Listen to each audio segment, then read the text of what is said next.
নমস্কার বন্ধুরা। আজকে একটা খুব কাজের ইনফরমেশন কথা বলবো। সেটা হচ্ছে আমাদের এই মাটির ঘর মানে ভেঙে সেটাকে একটা পাকা ঘর বানাবার প্রোগ্রাম চলছে। তাই আজকে আমাদের এই ঘরে থেকে প্রত্যেকটা মাল কিন্তু আমরা শিফট করছি আমাদের অন্য একটা গোডাউনে। আর তার সাথে সাথে আমাদের একটা নতুন রিটেল প্লাস হোলসেল কাউন্টার কিনারে চালু হবে। আর দেখুন বাড়িতে মাল রেখে কত ক্ষতি হবে, এই দেখুন ইঁদুরে এই সমস্ত মাল কিন্তু ইঁদুরে এইভাবে সব নষ্ট করেছে এগুলো।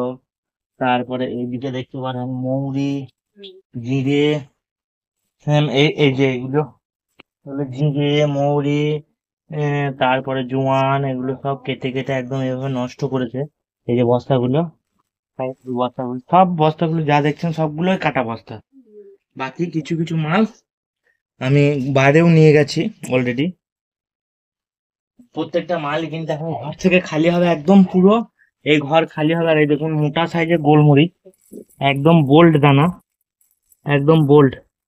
আর এদিকে চলে আসুন, এই ঘরটা ভেঙে এখন মাটির ঘরটাকে ভেঙে পাকা ঘর বানানোর পরিকল্পনা চলছে। এখন এখানে ভাত হচ্ছে। দেখুন কত কষ্টের মধ্যে এত বড় ব্যবসা করুক, মোটামুটি কষ্টের মধ্যে, অনেকটাই কষ্টের মধ্যে থেকে যে ঘরের দরওয়াজা নে- নেই নোরা। আর সেই দরওয়াজাটাকে আটকানোর জন্য জিরের বস্তা ব্যবহার হয়েছে, ঠিক আছে, যাতে করে মালটা কোনো বিড়াল বা কুকুর না ঢুকতে পারে, তার জন্য জিরের বস্তা রাখা হয়েছে। সেম এখানে এই সমস্ত মালগুলো আছে, এলাচের বস্তা, লবঙ্গের বস্তা, তারপর আরো দেখাবো এগুলো সব মেথির বস্তা।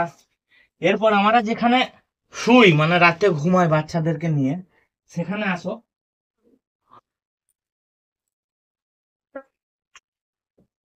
অন্ধকার, লাইটটা অন্ধকারের জ্বালা মধ্যে লাইটটা। লাইটটা দিলাম আমি।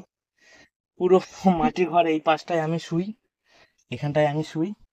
আর ঠিক তার অপোজিটে দেখুন কাজু খালি ড্রাম গুলো, এগুলো জয়িত্রী, ঠিক আছে, এখানে রাখা আছে। তারপরে আরো একটা জিনিস দেখা, এখানে আমার ওষুধ, আমার প্রত্যেকদিন ওষুধ খেতে হয়, সুগার কোলেস্ট্রল আছে, এগুলো সব এখানে মাথার গোড়াতে রাখা আছে, ঠিক আছে। তারপরে এই যে এইখানটায় দেখুন একটা খুব জিনিস আগেকার মাটির পয়া, আমরা পয়া বলি, আপনাদের ভাষাতে কি বলেন আমি জানি না। এর ভেতরে এলাচগুলো ভরে রাখা আছে, যাতে এলাচগুলো এর মধ্যে থাকলে না, একটা জিনিস কি কালার যেরকম কাজ সেরকম থাকে, কোনোদিন খারাপ হয় না। এগুলো সব জয়িত্রী, অনেক মাল এখনো আমরা অলরেডি খালি খালি করে নিয়েছি। এই যে এগুলোতে সব এলাচ রাখা আছে। তো এই যে এলাচ, ঠিক আছে। এখন তো ঘরগুলো একটু অগোছালো হয়ে আছে, কারণ এখান থেকে এখন ভাঙার পরিকল্পনা চলছে, ওই জন্য এরকম ভাবেই আছে।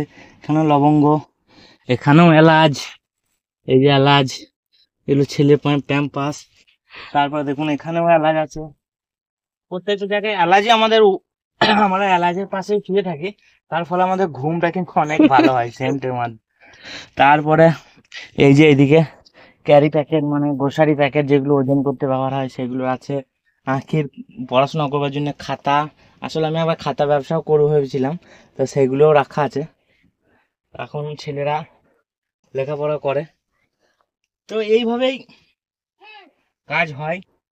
আর এইভাবে হয়ে এসছে, ভবিষ্যতে একটু আলাদা করবার চেষ্টা করব।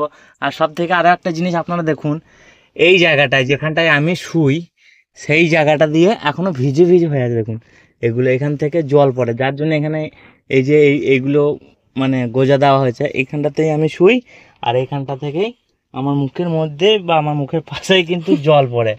তারপর এতদিন চালালাম কোনো রকমের কষ্ট মষ্ট করে, এখন আর একদমই পারা যাচ্ছে না। ঘরও নিজে থেকে ছেড়ে দিয়েছে এবার। আর ঘরও এ দেখুন নিজে থেকে ছেড়ে দিয়েছে, ঠিক আমার পাশ থেকেই শুরু সব কিছু। এই দেখুন, এই দেখুন প্রত্যেকটা, এই জানলাও ভাঙা, এদিকে জানলাটাও দেখুন, এদিকে জানলাটাও ভাঙা। এই যে গামছা টামছা দিয়ে আটানো আছে।